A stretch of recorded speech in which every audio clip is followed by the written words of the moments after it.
Hari tu saya ada cakap tentang punca-punca jerawat kan. So sekarang kita nak bagi tahu in detail rawatan-rawatan jerawat lah. So first kita ingatkan balik apa yang I cakap last time. So jerawat ni terbagi kepada a few criteria lah. Satu is bila jerawat tu macam jerawat pasir, macam nama dia comedonal acne, okay? Dia macam nampak pasir saja, dia tak ada macam merah-merah ke apa, tak ada. Second is comedones, papules, dia jadi merah sikit. Dia macam jerawat pasir tapi dia ada merah-merah sikit. Itu dah macam orang kata considered inflammatory acne. Maknanya dah ada keradangan dalam acne dia, okay? So the third one is dia lebih besar sikit. So maknanya jerawat dia tu orang kata inflamed already. And the last one is actually cystic tu, tak yang besar lebih daripada 6mm macam tu, yang like besar yang dalam tu, itu adalah jerawat yang orang kata paling severe lah, severe acne lah. So untuk different kategori ni, dia ada different cara untuk rawatan dia. The first one untuk rawatan jerawat yang comedonal acne, which is yang jerawat pasir ni, jerawat jenis comedonal acne ni, you can get a good treatment by using benzoyl peroxide kan. Benzoyl peroxide ada beberapa strength lah, tapi yang tu actually you can go to drugstore pun beli. Dia ada 2.5%, ada 5% macam tu. The other one is adapalene, di mana bila dia sit on the skin, dia akan unplugkan follicular opening, dia akan macam remove surface punya keratin. That's the function of it lah.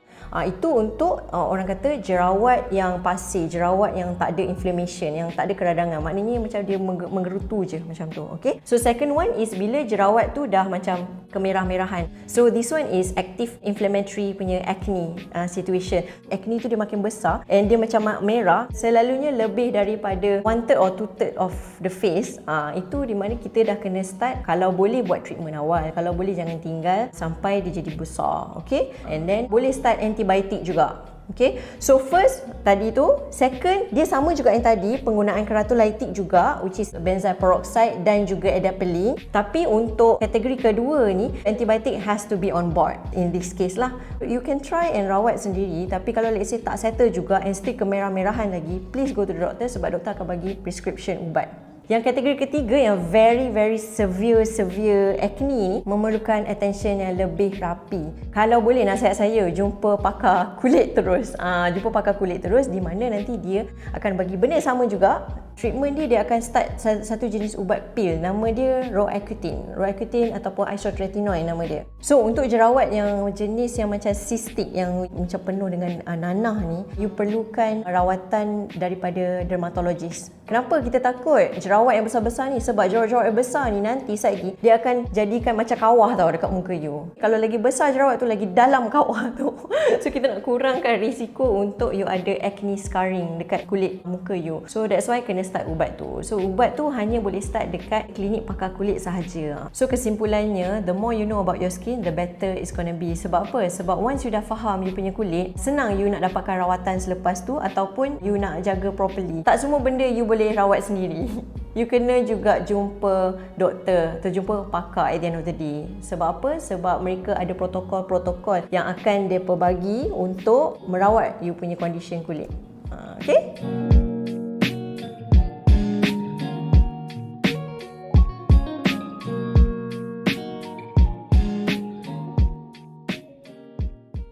Sebagai beauty consultant, Mimi dekat Dermalink since 2017. So far dekat sini Mimi ada seorang customer, nama dia Imran, and then Mimi puas hati sangat sebab dia datang Dermalink, dia mengalami masalah jerawat. So that Mimi dapat tolong dia. Dia buat hanya 3 session chemical peel pun dah nampak kesan improvement. First treatment, macam biasalah kita cuci muka. Second step, kita letak solution. Solution salicylic acid. Kelebihan dia untuk kills the acne bacteria and control kita punya sebum. And then third, kita akan spray oxygen lah untuk soothing. And then yang last, kita akan letak LED mask. LED mask ni function dia untuk disruption of acne bacteria. So far okay lah sebab ada improvement buat 3 session. So dia happy lah dengan result tu. So siapa yang berminat boleh datang Dermalink Skin Spa KL, jumpa Mimi tau.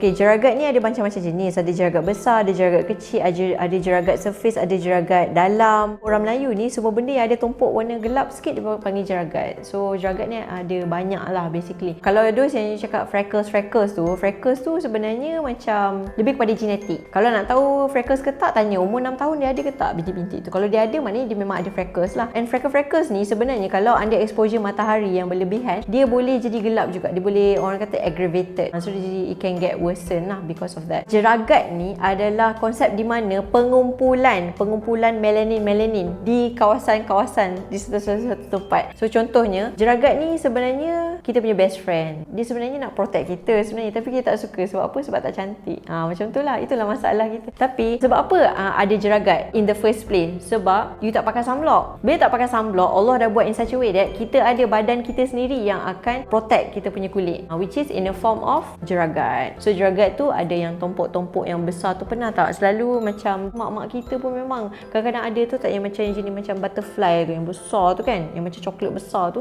Itu nama dia jeragat juga. Tapi jeragat sejenis melasma. Macam-macam faktor yang boleh menjadikan melasma. Contoh pertama adalah sebab hormon. Contoh mereka yang mengandung lepas tu tak pakai sunblock. Bila kita mengandung, hormon kita dah haywire. So bila hormon dah haywire, dia ada satu macam orang kata trigger melanin punya sintesis berlebihan. So bila you tak pakai sunblock, dia akan keluar dalam bentuk melasma. Tu sebab orang putih pun cakap melasma ni sebenarnya nama lain dia adalah the mask of pregnancy. Melasma ni sangat susah nak rawat. Ramai patient-patient yang datang, ada yang sukses, dia macam hit and miss nak rawat melasma ni. Ada yang macam pakai laser, okey, ada yang pakai ubat yang sapu. Ubat sapu pun ada banyak jenis juga. Ada yang jenis yang memutihkan, ada jenis macam-macam lah. Tapi ada yang boleh dirawat dengan teknologi that can help with melasma. Okey, tu melasma yang macam pump yang besar tu. Ada juga yang macam bintik-bintik tu, tak bintik-bintik, tet macam tu. So basically yang tu is nama dia sunspot ataupun age spot. Age spot ni it's because of accumulated sun damage throughout the years. So dia akan ada tap sikit macam tu. Tapi kalau dia lebih kepada macam sikit macam tu, itu settle. Kita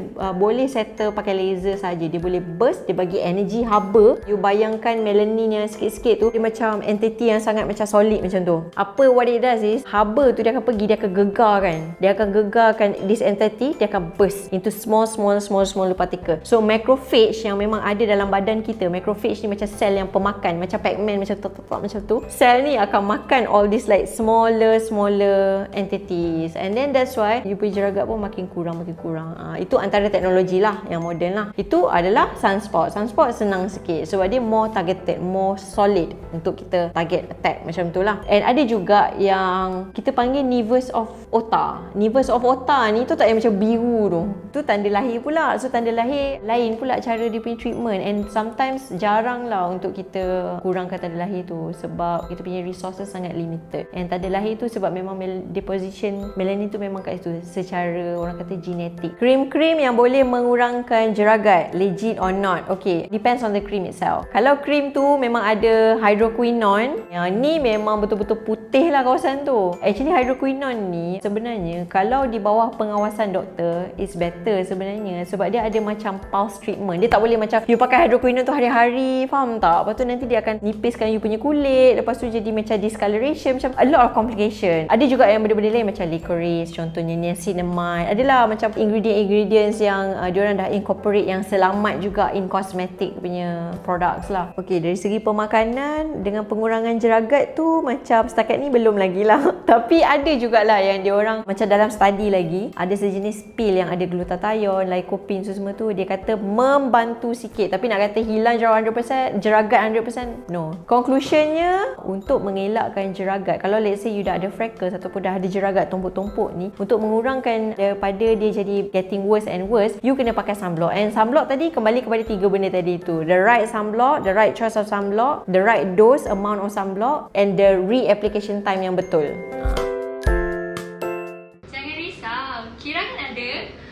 Jom WhatsApp Kira sekarang untuk rawat masalah jerawat. Okay? WhatsApp Kira sekarang.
Dekat Dermalin dekat sini, saya jumpa ramai sangat kes-kes yang komplikasi hasil daripada penggunaan produk yang salah.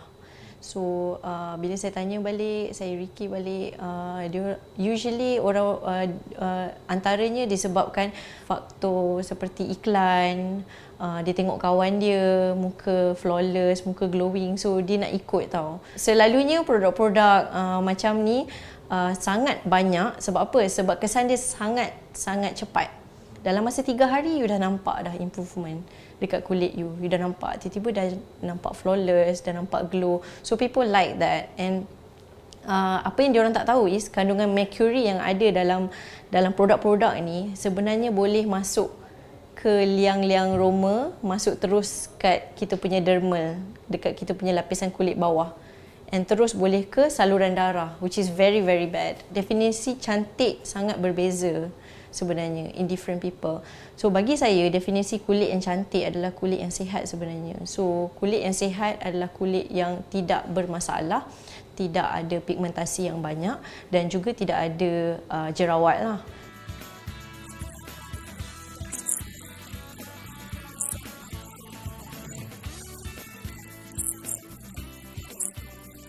Dari segi kita punya pengalaman dekat Dermalin sendiri, saya rasa saya dah diagnose lebih daripada 2,000 hingga 3,000 pesakit. Yang separuh daripada itu adalah kesan daripada komplikasi pemakaian produk yang terlarang. Bila dia pakai dalam jangka masa yang panjang, kulit menjadi makin nipis dan lebih sensitif. Dalam masa yang sama, bila tidak dikawal, dia akan menyebabkan jerawat yang banyak.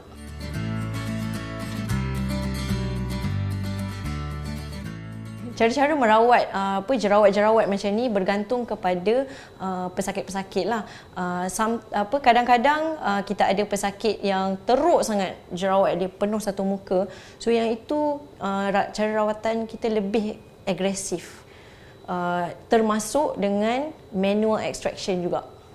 Sampai ke tahap tu. Kes yang mudah seperti macam ada benjolan sikit-sikit kan dah keluar yang berpasir-berpasir tu, kita boleh buat treatment seperti chemical peel, kita boleh bagi produk yang especially produk yang kita formulasi ni betul-betul dapat mengurangkan minyak pada muka dan juga dalam masa yang sama dapat kembalikan balik kesihatan kulit.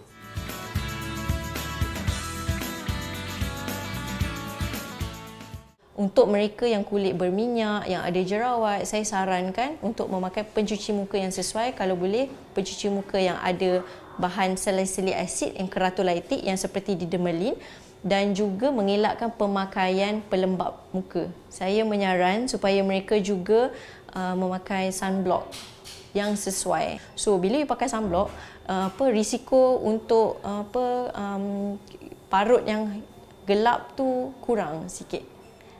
Berdasarkan pengalaman saya lah dekat sini.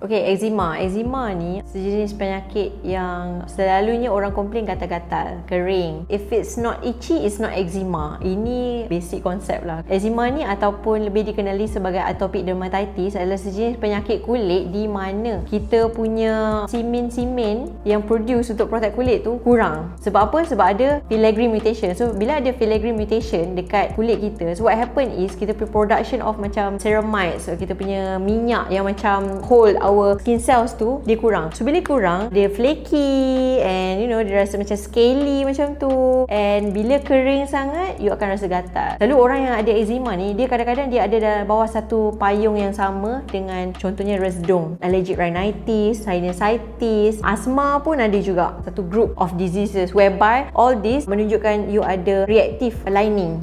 So maknanya lining hidung you reaktif, lining you punya paru-paru reaktif, lining kulit pun reaktif. Sensitif.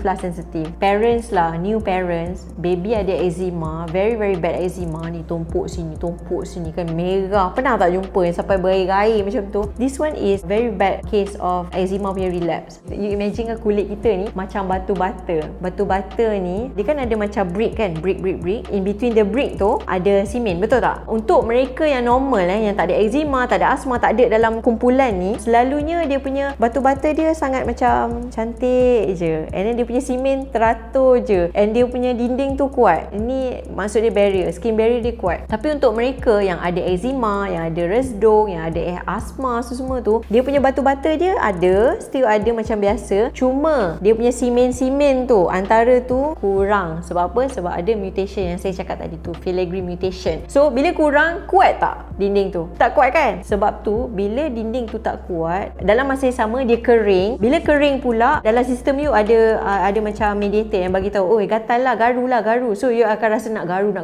So bila you garu, dia akan luka, betul tak? So bila luka, bakteria pun senang masuk. Sebab apa? Sebab barrier you dah, basically is not strong. Berbalik kepada baby tadi tu, apa yang kita selalu suggest, make sure kawasan muka yang macam betul-betul kering tu, memang you kena hydrate, moisture all the time. Letak lotion, letak cream, letak ointment. Ni ada 3 jenis benda. Ni benda lain pula. So macam lotion tu jenis yang macam content of water is higher than the content of lipid. Dia sangat flowy. Kalau lotion you letak macam shape macam tu, dia jatuh. Tapi the best thing about lotion is that dia sangat senang, application sangat senang. The cons thing about it is that dia cepat kering. So kalau let's say macam you letak lotion still kering juga, you letak entity nombor 2, maknanya is cream. Dia adalah 50% water dan 50% lipid. Bila dia 50-50%, dia akan jadi macam pekat sikit. Bila dia thick sikit, dia is good untuk protect barrier tadi tu. And then the third one is guna ointment. Tahu tak? Macam Vaseline, macam Vaniply. Sebab yang tu dia more rich in the ointment oil punya base dia. Lagi banyak daripada water base. So benda-benda macam ni is different type of moisturizer yang you kena incorporate kalau you ada eczema. Memang kena sentiasa pakai. And ramai patient-patient yang datang, especially parents lah yang datang bawa anak, bila dah okey dah, diorang pun lupa pakai.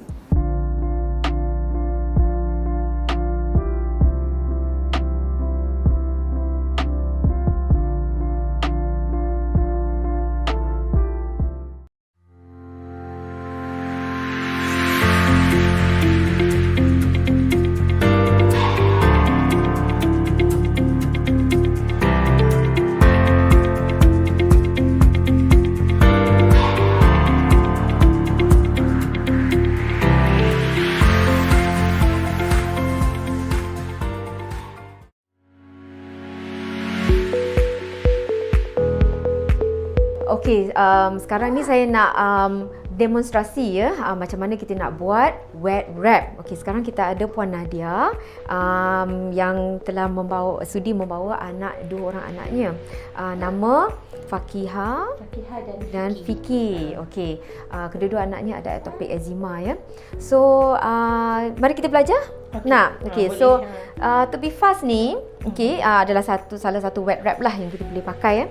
Kita pakai wet wrap ni kalau kulit tu masa dia tengah kering, bersisik ya. Jadi kalau kita nak pakai tu, make sure dia tak ada infection. Kalau tempat berair kita jangan guna. Kalau kita nampak dia ada bernanah ke atau bau ke, jangan guna sebab takut nanti dia lebih merebak ya. Sebab kita nak menutup kawasan tu kan. Kalau basah kita tak boleh tutup ya. Okey. So macam mana kita nak buat? Kita boleh beli, bukan sebenarnya kita beli to be fast saja, ada banyak jenis yang kita boleh beli. Kita pergi online, you type wet wrap. So ada banyak jenisnya. So saya ada to be fast, jadi kita boleh pakai to be fast lah. So sekarang to be fast ni dah datang dalam gulungan macam ni. Okey, ni kotak dia. Dia ada banyak size. Untuk baby ni kita pakai warna merah lah. Okey, yang paling kecil. So mula-mula tadi saya dah potong ya. Jadi kalau anak katakan untuk Fiki, saya potong tadi 2 kali ganda panjang dia punya tangan ni. Nampak? Nampak ya? Okey, so jadi saya dah potong satu. Setengahkan dia saya rendam dengan air. Kalau air suam pun boleh. Okey, letakkan ke situ dulu. Sekarang kita kena letak pelembab dulu kat dia sebelum kita pakai wet wrap kan? Sebab kita nak tutupkan kelembapan tu. So ada soalan puan? Macam yang to be fast ni, dia sarung kat tangan lah, dia boleh sarung ya? Sarung tangan, sarung kaki. Dia macam stokin. Oh, stokin. Ya. Jadi dia masuk kat tangan dia lah. sebenarnya dia double layer tau. Sebenarnya kita letak Dia pelembab. Dia ikut saiz lah. Saiz. Betul. So kelebihan pakai wet wrap ni ialah satu ialah kita memang dia cepat ya, kalau ada keradangan kulit tu memang cepat dia akan menurunkan keradangan dan dia mengekalkan hidrasi kulit. Satu lagi, kalau anak selalu menggaruk waktu malam. Betul. Dia ni kalau kita pakai dia ketat juga tau. Jadi kita garuk kuku dia tak kena direct. Kita macam kita extra barrier lah. Macam ada tutup sikit lah kawasan tu. Okay, so pelembab apa yang sesuai tadi saya dah cerita ya. Kalau you pakai wet wrap ni, kalau boleh jenis krim, minyak pun boleh, kita boleh campur ya. Remedy ada menyediakan kita krim remedy kat sini. So kita boleh campur.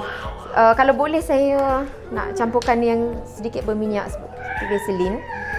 Tak apalah, saya buat next. So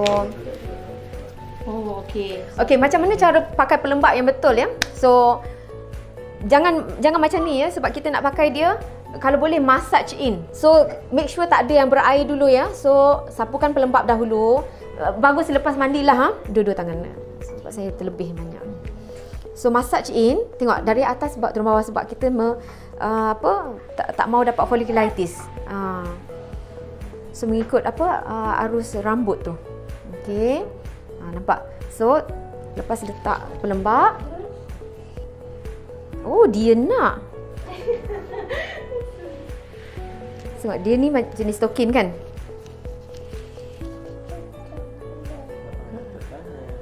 Okey, so lepas tu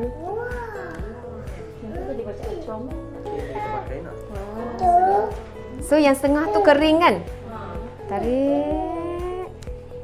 Lepas tu terbalikkan.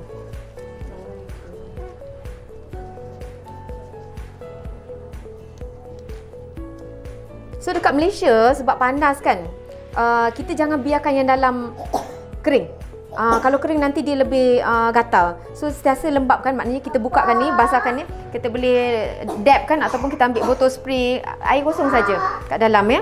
Kalau rasa terlalu panas dekat rumah kan, kita kan kadang-kadang ada rumah yang tak ada aircon kan, satu layer pun tak apalah, boleh. So ini adalah yang biasa kita buat lah untuk wet wrap.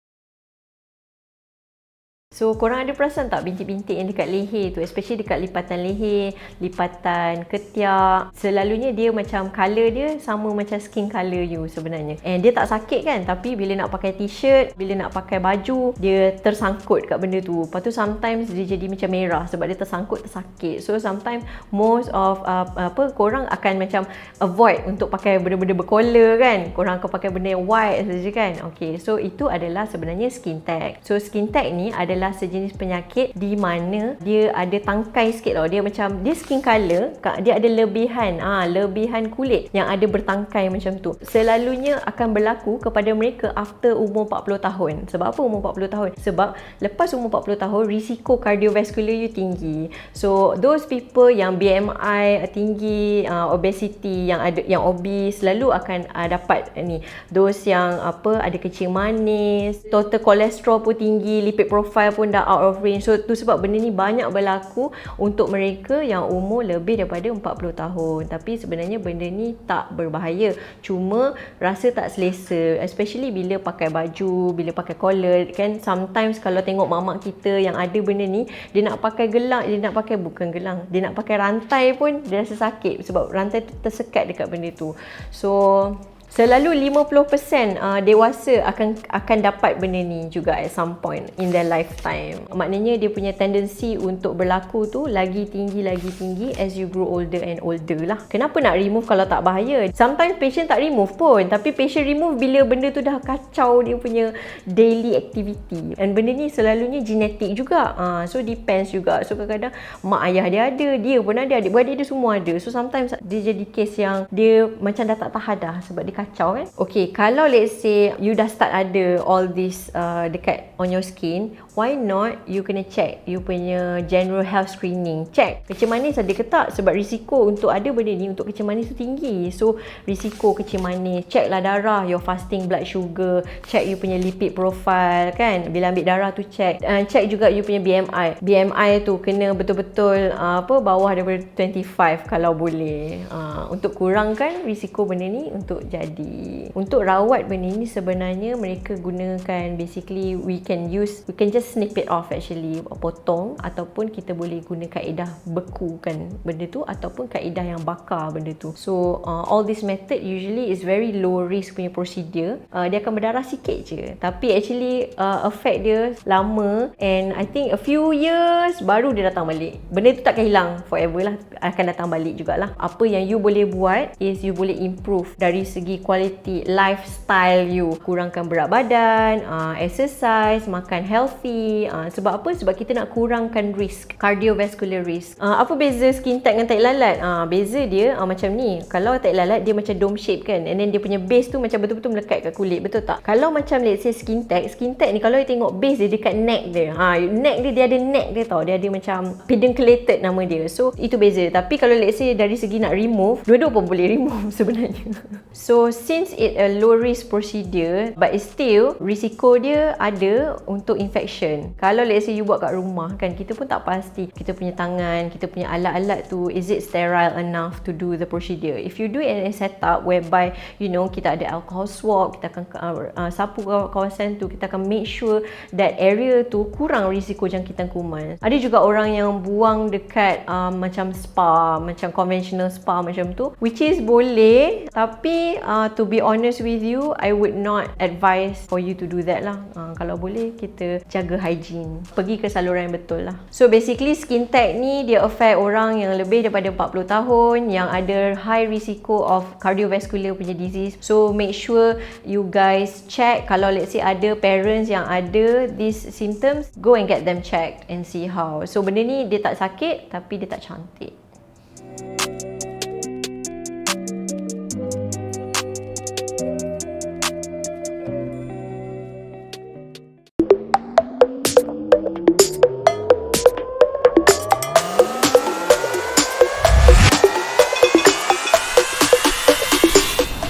Welcome to Dermaline.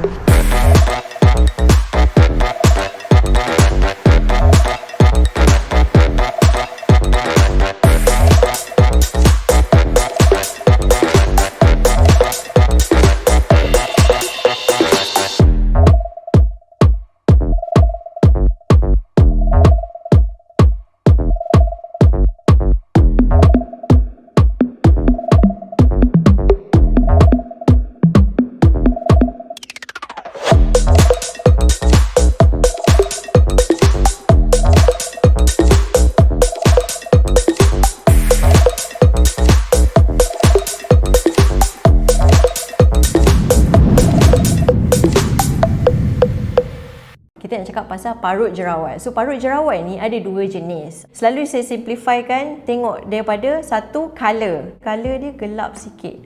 Dia nama dia post inflammatory hyperpigmentation. So berkaitan dengan problem color. Satu lagi is parut yang lekuk. So berkaitan dengan texture kulit tu sendiri. So bila certain jerawat yang besar, dia akan menjadikan macam kawah yang dalam kan. Okay. Bila parut kalau berkaitan dengan color ni, berkaitan dengan parut, antara dia boleh jadi hyperpigmentation which is gelap, ataupun erythema, dia macam jadi PIE, post inflammatory erythema. So dia jadi parut jerawat tu jadi merah. Pernah tengok kawan-kawan yang ada parut jerawat merah kan? So dua ni usually lah dia ada treatment-treatment yang spesifik untuk mereka. Tapi hari ni saya nak fokus more on parut yang lekuk punya. Kenapa parut lekuk? Sebab ramai saya nampak even sampai dah berusia, parut jerawat lekuk masih banyak ya kawan-kawan. Sebab apa? Sebab dia rasa macam we don't have treatment for that. So actually parut lekuk ni boleh tulis tak? Tak boleh. Antara rawatan-rawatan yang famous kat luar sana is microneedling ada dermapen ada fractional CO2 laser ada. So ada macam-macam, tapi fungsi sama je konsep dia. Untuk merawat parut yang lekuk ni, apa yang dia perlu buat adalah untuk create luka baru atas parut lama ni. Sebab bila you create luka kecil dekat parut yang lekuk ni, dia punya geng-geng dia akan datang untuk remodel balik tu. So daripada lekuk macam ni, dia akan jadi naik sikit. Tu satu session contoh. Lepas tu buat lagi satu, buat. So sampai parut dia rata. Berapa lama saya nak kena buat treatment? Berapa lama saya nak merawat rawatan parut ni? So usually kalau fraction CO2 laser lah contohnya, you kena buat every month once, tapi sampai parut dia naik. It depends on you sebenarnya. Kalau you dah rasa okay, tak ada masalah. So parut yang dalam ni pun ada kategori dia juga. Ada parut yang jenis ice pick scars, ada yang rolled out punya edge, dia nampak macam lekuk yang macam tu. Ada yang jenis box scar, tu tak box scar yang macam dia macam tu, macam dalam macam tu. So all this type is different method, tapi one je dia punya key is actually to create injury, micro injury or not on top of this parut, untuk menghasilkan orang kata kulit yang makin sekata, makin orang kata makin licin lah. So antara KPI yang kita tengok is dari segi outcome, maknanya macam dulu dia basuh muka kan basuh muka, foam tu lekat kat dalam parut tu, ada tau yang kat dalam tu. So as you buat treatment proses, dia makin kurang. So bila you ni, dia dah kurang menggerutu dah dia just straight macam tu. Basically boleh ke guna dermapen ke atau microneedling ke kat rumah ke, boleh ke buat sendiri macam tu. For me tak ada masalah kalau you ada cara mengurangkan risiko infection, risiko jangkitan kuman. So maknanya if you take precaution, good precaution towards you punya material yang you guna, contoh microneedling tu, go ahead, boleh buat, tak ada masalah. Tapi leceh lah nak pakai sapu krim lagi, nak tu lagi, sakit tu tak bukan tak sakit. Antara mitos yang saya dapat is boleh guna krim ataupun produk kecantikan untuk mengurangkan parut lekuk. Ini adalah sama sekali sangat salah ya kawan-kawan. Sebab bila you cakap letak krim ni, it doesn't affect anything. Kan cakap rule nombor 1, you kena create injury on top of tu. So it's not an injury, right? You letak krim bukan injury pun. You letaklah berapa ketan pun, dia takkan menyebabkan parut lekuk you naik pun, takkan. Okay, untuk mengelakkan dari dapat parut lekuk, kena jaga you punya acne. So masa you ada jerawat, terus avoid jerawat tu daripada besar-besar sangat. Bila besar je, terus pergi jumpa pakar kulit untuk dapatkan rawatan yang sepatutnya. Bukan apa, jerawat ni okay fine, dia memang affect you punya quality of life, tapi bila jerawat tu dah habis, you nak settlekan lekuk, itu another cost pula. So better lah korang prevent daripada lekuk tu terjadi, betul tak? Okay, itu je.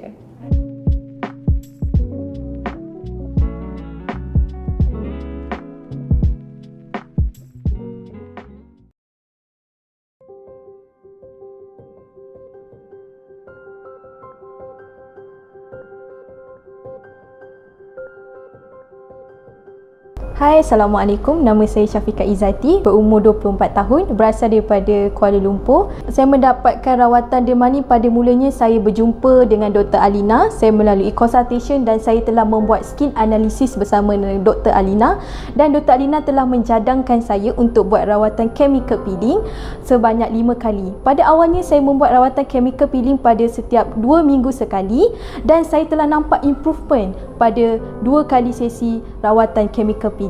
Berdasarkan pengalaman saya bersama dengan Dermalin, saya melihat consultation Dr. Alina adalah memberi satu impact yang besar buat diri saya, dan saya berasa amat gembira bersama dengan terapis yang memberikan servis yang sangat bagus terhadap diri saya.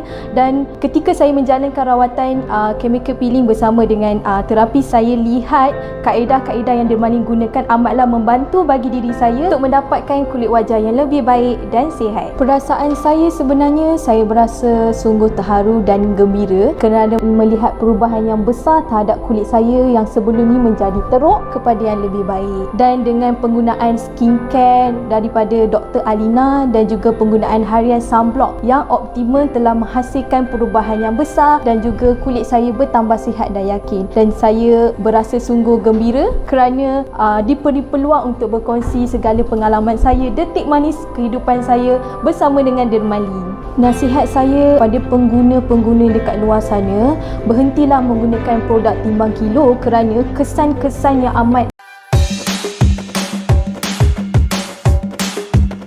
Selamat Hari Raya Aidilfitri mulia, ucapan bahagia untuk semua.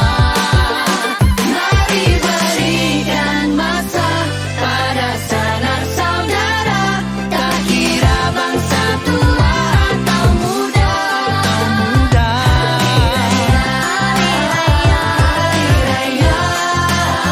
Hari Raya, Raya, Raya, Hari Raya. Hai guys, Raya ni kalau korang nak dapatkan kulit yang sihat dan cantik, korang boleh datang ke Dermalin. Because in Dermalin is your skin only better.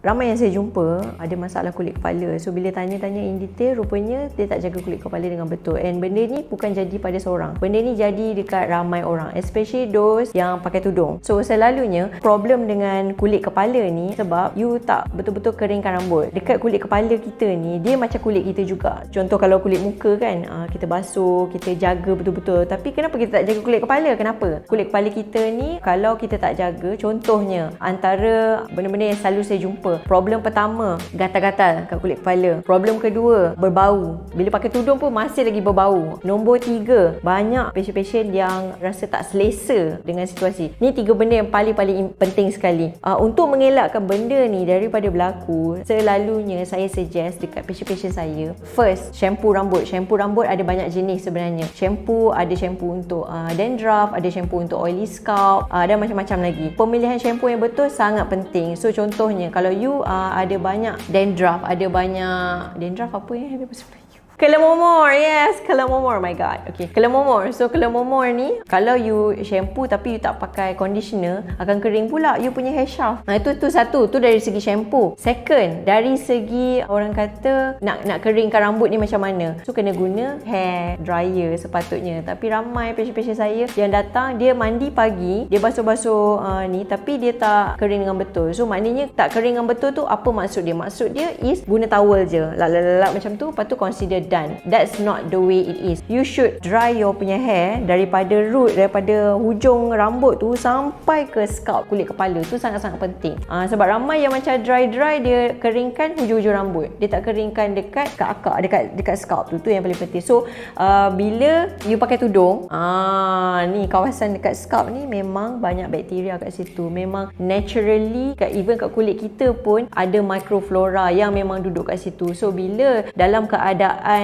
yang penuh dengan orang kata lembapan, okay, close punya space, pathogen macam fungal akan cepat membiak. So that is one of it lah. Antara tips-tips yang saya rasa membantu is, kalau you nak shampoo juga you punya rambut, ini untuk yang pakai hijab lah kan, untuk yang pakai tudung, better shampoo malam. So bila shampoo malam, you can dry it using towel overnight. So esok pagi tu tinggal macam nak check je whether root you tu kering ke tidak. Itu je. So conclusionnya, rambut ni, kulit kepala, rambut untuk mereka yang pakai tudung sangat penting sebenarnya untuk dijaga. I tahu you just pakai tudung, orang tak nampak benda tu. Tapi kita balik rumah tu, takkanlah kita nak orang lain bau rambut kita macam tu, kulit kepala kita macam tu kan. So kita kena jaga dengan betul. Kalau those yang macam very oily scalp macam tu, sebolehnya shampoo lah setiap hari.